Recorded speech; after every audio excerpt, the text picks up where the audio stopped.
लांजा शहरातून जाणाऱ्या मुंबई-गोवा महामार्गाच्या चौपदरीकरणाच्या कामात अडथळा ठरणाऱ्या महामार्ग भूसंपादित जागेतील इमारती, दुकानं, टपऱ्या हटवण्याची कारवाई गुरुवारी सकाळपासून हाती घेण्यात आली होती।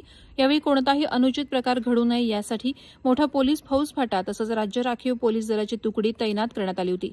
लांजा शहरातून जाणाऱ्या मुंबई-गोवा महामार्गाच्या चौपदरीकरणासाठी संपादित करण्यात आलेल्या जागेवर टपरीधारक, दुकानदार यांनी बस्तान बसवलं होतं, तर अनेक वर्षांपासून रखडलेल्या उड्डाणपुलाच्या पिलरच्या कामानं वेग घेतल्यानंतर पुन्हा एकदा शहरातील महामार्ग चौपदरीकरणाच्या कामानं वेग घेतलाय। मात्र शहरात भूसंपादित जागेतच अनेक ठिकाणी टपऱ्या, दुकानं उभारण्यात आलेली होती, तर काही ठिकाणी चौपदरीकरणासाठी संपादित केलेल्या जागेतील अनेक इमारत मालकांना, दुकानदारांना त्यांच्या जागेचा मोबदला दिला गेलेला नसल्याने अशांकडून आपल्या इमारती, दुकानं हलवण्याबाबत अडथळा केला जात होता।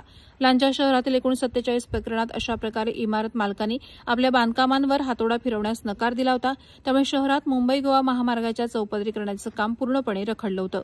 या पार्श्वभूमीवर उपविभागीय अधिकारी राजापूर यांनी लांजा तहसीलदार यांना पत्र देऊन राष्ट्रीय महामार्गाच्या कामातील अडथळा निर्माण होणारी संपादित जागा आणि इमारती, उपविभागीय अभियंता, राष्ट्रीय महामार्ग उपविभाग रत्नागिरी यांच्याशी संपर्क साधून पुढील 4 दिवसात पोलीस संरक्षण घेऊन राष्ट्रीय महामार्ग हस्तांतरण करण्याची कार्यवाही पूर्ण करावी अशा सूचना दिल्या होत्या।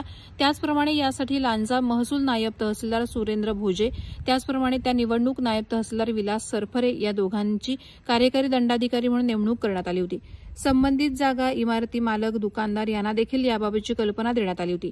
यानुसार आज गुरुवारी सकाळी 11 वाजल्यापासून लांजा शहरातील भूसंपादित जागेतील इमारती, टपऱ्या, दुकाने यांच्यावर कारवाईची मोहीम हाती घेण्यात आली होती।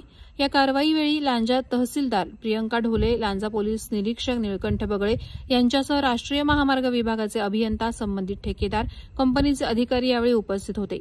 शहरातील सचिन भिंगारडे यांच्या मालकीची असलेल्या श्रीरामपूर येथील इमारतीचा काही भाग पाडून या कारवाईला सुरुवात झाली। या धडक कारवाईनंतर शहरातील व्यापारी, टपरी चालक यांनी आपापली दुकानं, दुकानांचं सामान आणि अन्य माल आणि साहित्य स्वतःहून हलवलं।